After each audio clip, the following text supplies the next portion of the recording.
This is Tom Dillon, the Lifetime Liberal, and today is Thursday, September 11th. Let's always remember September 11th. And the title of this rant is, I will not lament Charlie Kirk's death, but will Trump take advantage of it? So I want to say any death by violence, especially firearm violence, is tragic. And obviously, this is tragic that a leading, let's just say, conservative on the far right was slaughtered by firearm violence. I vehemently oppose that. I abhor that. And I don't believe in that in any way, shape, or form. But just to say, I don't believe in any of Charlie Kirk's beliefs. I do not think any of those things should ever become policy in the United States. And I really am very concerned about Trump taking advantage of this to go after his political opponents. So what I'm seeing here is something that has been going on for about 40 years, which is the verbal dehumanization of political opponents, especially by the far right, especially by Fox News, Newsmax, and all of the podcasts and all the other stuff that's out there, which does have a very, very major part of what we are thinking about and how we are feeling about the things that are going on in the United States right then. I abhor that also, but I kind of think that does lead to a position where many people feel that violence is the solution to it. And I do not feel that at all.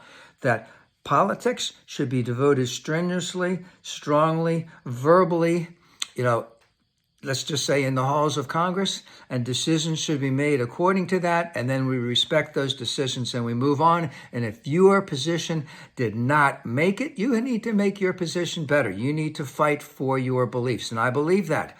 There is a position for the right and the left out there to, let's just say, vehemently, strenuously advocate for one's position nonviolently.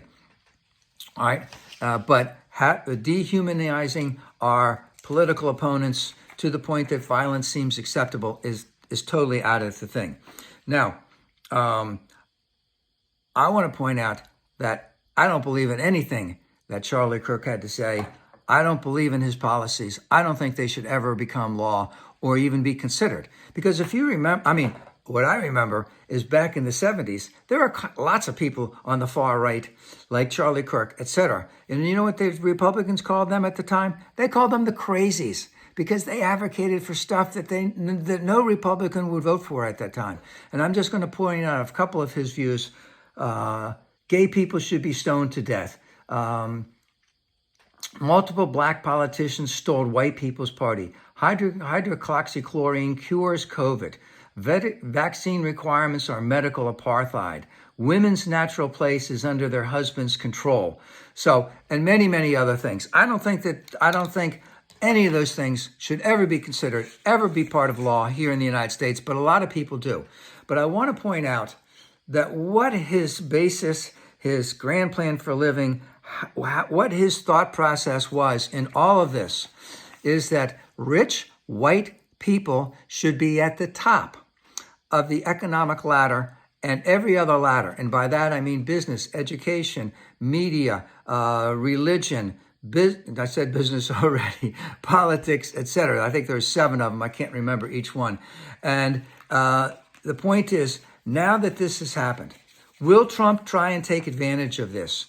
And I'm thinking, as he's sending these people into Chicago, into LA, the National Guard, etc., with a lot of ice in there, will he look at low-hanging, let's say, political fruit of political opponents who are, let's say, Latino, who are United States citizens? Just abduct them off the streets, pull them away, keep them in jail for a while, let them know, hey, you want to go back to your country? You just think about it. Don't talk about, don't bring that up to us when you come out of here. And they don't care and Trump doesn't care if they pull someone off the street, they put him in illegally, they jail him, they get sued. They don't care. They're going to do whatever they feel like doing. But why not start? This is how things started in other fascist things. They took advantage of something bad that happened. They started putting their political opponents in jail. They made it worse and worse and worse, and they made it seem acceptable, And again, I have a polar opposite view of all that. That should not be happening over there. And if this is something, remember, Trump is going to take advantage of anything that he can. This will happen. But the thing is, if he starts using this as to take advantage and to go after his political opponents, even, let's just say, a low-hanging political opponent like me or someone else, especially a Latino person who is a United States citizen. This is very ominous. This is very dangerous. And this is a time that we need to be ever vigilant about his actions and be ever vocal about how this is not how the United States should be reacting, and this is not what we want. And we must make our voices loud and heard and unendingly speak to this.